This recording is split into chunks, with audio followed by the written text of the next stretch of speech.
In mind, the all-new Mazda CX-90 is the perfect blend of high-performance appearance and world-class refinement. Right now, get 0.9% financing on the all-new CX-90 at Baton Rouge's Mazda dealer. Team Mazda, a member of the Team Automotive Group. That would be concerning and maybe set a precedent moving forward. If you have plans to be outside, you might hit a couple of these little passing showers. A drug bust and a few arrests made. Look at what they hauled in here. Howdy. Welcome. Yeah. I'm good. How are you? Yeah, I'm good. No, I'm good. Welcome around the world. Exactly. No, I can barely speak English. I should what? stop. No, he's got all the languages. I should stop. I mean, you've seen the show. Well, any way you put it, whatever language you're speaking, it sounds like a kind of a tiger's eye almost. It's a gorgeous little sunrise out there. We got some clouds showing off the sunrise. Look at that, man. Yeah. I can see that. It's a pretty color in the sky with all of the different paintings and colors of the wind. All of them. And you know who's responsible for that? I do indeed. He's with us every morning. Thank goodness. Dr. Steve Caparata. Take the credit, sir. It's beautiful. Yeah, I'll take all the credit, thank you, because everybody else might not be happy with the temperature part of the forecast going forward. We are starting out mainly dry on this Tuesday morning. This is our first alert. Radar network, some clutter here locally, not actual rain. A couple of showers and storms along the coast. That's about it. There's another look at that beautiful sunrise shot as the sun kind of peaks between some clouds as we look off to the east. That view brought to you by Our Lady of the Lake. 73 in Baton Rouge, couple of spots in the upper 60s. New Roads, Macomb, 69, but most of us starting out in the low to mid 70s this morning. It'll warm up pretty quickly, mid 80s by noon, which is near a normal high for the day. Mainly dry through the morning. I've got the high today at 92 and your afternoon rain chances running about 30 to 40%. Let's give you a look at Futurecast, the HRRR, and kind of picking up on the idea of a couple of showers along the coast this morning. Shows those fizzling out, has us mainly dry through lunchtime. That is noon. We'll pause again here at 3:30, and you see a few showers showing up. Mostly has those south of I-10. Deeper into the afternoon, 6 o'clock, it's generating one or two farther inland, but you get the idea, not a whole lot. It does hold on to a little bit of rain through about sunset or even a little bit beyond. Not unlike last night, but not a whole lot of rainfall expected today. I think we are trending towards drier after some decent rain coverage around the area yesterday. All right, let's take a look down to our south. There's low pressure, but this is a non-tropical upper low that's spinning just north of the Yucatan Peninsula. It's going to slowly drift westward this week. Now, if that were to track just a little farther north, I think that would enhance our rain chances a little more. Right now, it looks like any moisture mostly will be confined to the coast, so not going to help us out a whole lot. We'll keep an eye on that feature. Farther out in the Atlantic, still tracking Tropical Storm Philippe. It's battling wind shear. It has some tough conditions ahead of it, so expected to slowly weaken in the days ahead. There's another disturbance that is organizing to its southeast. That disturbance given a 90% chance of development. Likely to become a tropical depression if it becomes a storm. Next name up is Rena. That one may very well, though, kind of follow a path similar to Philippe. All right, back here at home, a few showers and storms. Today's rain chances, I put 40%. That might even be optimistic. So a few showers and storms over the next few days. By the time we get to the weekend, we're back to mainly dry weather. Highs continue to be above normal. In fact, could hit the mid-90s tomorrow, but low 90s for most days and right on into next week. From the weekend on into next week, back to a mainly dry pattern. That's not good news for the drought, and temperatures continue to run above normal into the first days of October. Time 7:06. Let's get a check on your Tuesday morning drive now. Johnny Asian.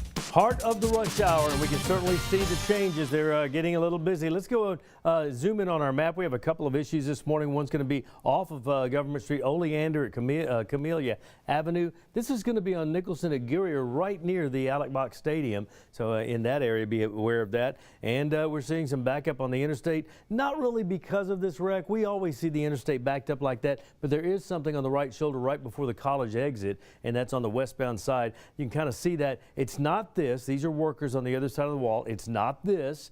That's on the other side of the wall. It's right there before the college exit. You can kind of see it there from this particular camera. Now I'm going to look at it from the other direction. And again, there's your College Drive exit, and there's the issue right there before, and you can see how traffic starts to thin out past that. So it's a good idea to scoot over. If you do see something on the right side of the road, scoot over to the left a little bit.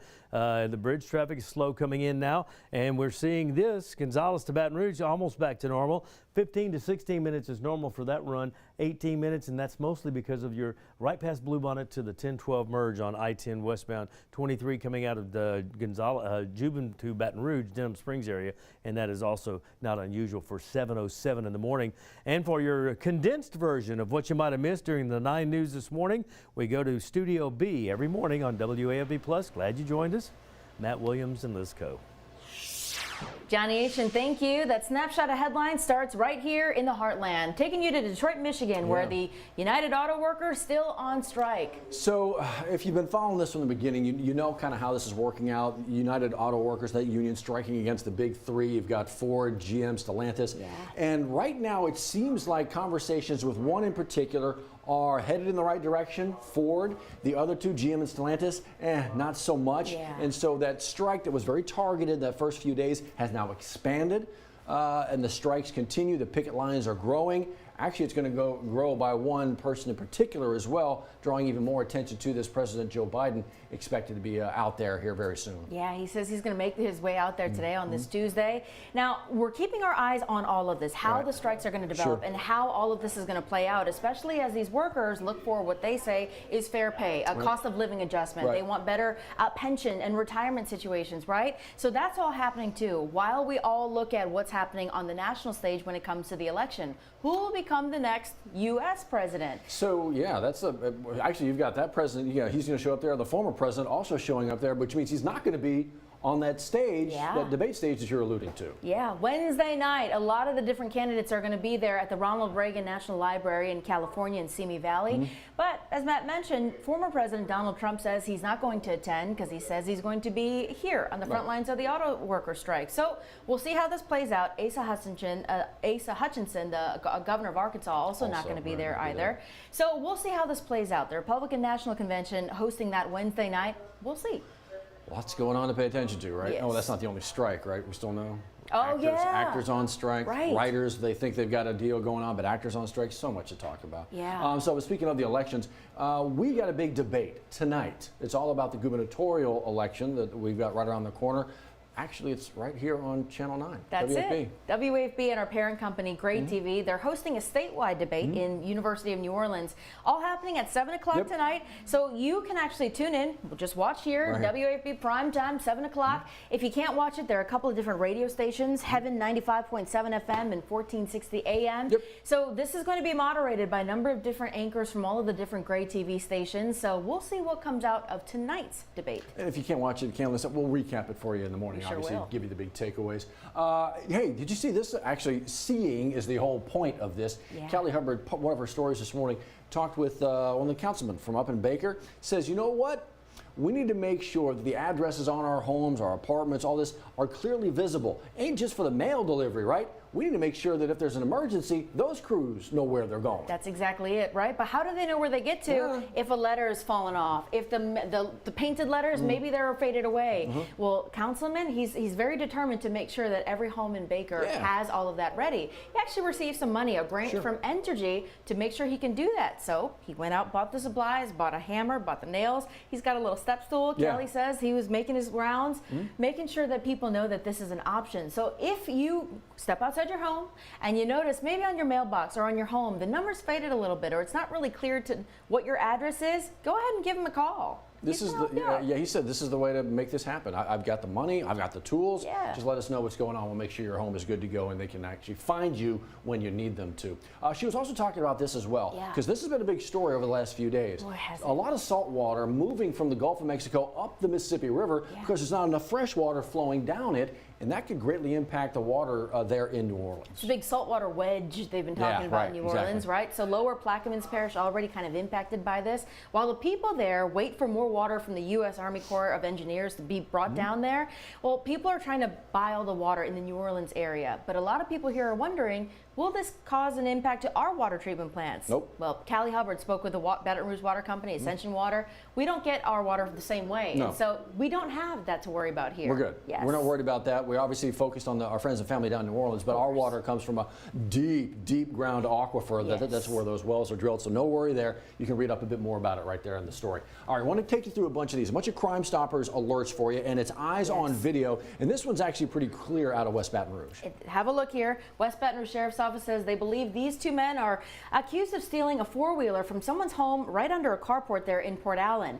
Now, the four-wheeler has been recovered, but they still need your help figuring out who these two men are. Camera's very clear. They don't conceal their identity. Have a look and share it to find out who did that. So from that, let's go into, this is now, where do we go in here? This is Gonzalez, right? And so they're looking for this man. They say he stole a couple times, broke into people's homes and stole a bunch of tools? Yeah, he's accused of doing that, and they think that he's driving around in a dark gray Toyota Tundra. That's right. It appears to be lifted. It's got some loud pipes, loud exhaust there, and it's got no license plate. Right. How clear is that? That's very descriptive, right? Yeah. That should hopefully maybe knock somebody in the head with maybe some information. This one, kind of a blurry picture, but this one is in apparently Denham Springs. Yes. And they'd very much like to figure out who this is. How about it? A vague but specific Very Crime vague, Stoppers right. alert. The Livingston Parish Sheriff's Office says that this man targeted a business there on Forest Delat in Denham Springs. We don't exactly know if he walked away with anything, what he did to it, just targeted a business. They've got these photos shared, and we've actually got them in our web story for you to share.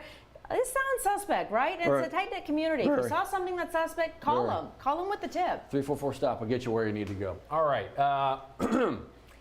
Did you buy a ticket? I did not. No, I did not either. But we have another chance. I know, but are you going to buy a ticket? No. I don't. See, that's the thing. Man, we do this all the time. I Like, know. Yeah, I'm going to buy a ticket. I'm going to buy. Guys, did you buy? We do this all the time. We go round and round. Yeah, I'm going to buy a ticket. I'm going to buy a ticket.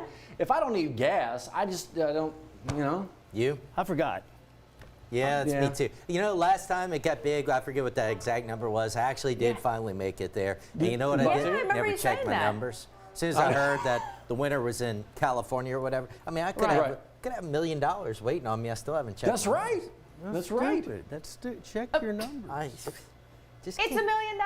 Well, it could be $10. $10 to me would be great. 2 coffees at CC's. Absolutely. Get your money back and go buy a coffee. Yeah. Exactly. There you go. So check your tickets. Even if you didn't know jackpot winner last night, you may have won something. That's A little right. line you up, your money back. Next bid drawing is tomorrow. Next little bit from us in 10 minutes. The winning play is the Buy Here, Sell Here event at the Team Automotive Group. Buy here and save on hundreds of certified and pre-owned vehicles. Or sell here and we'll pay you top value. Buy here or sell here and you'll be the winner at every location of the Team Automotive Group.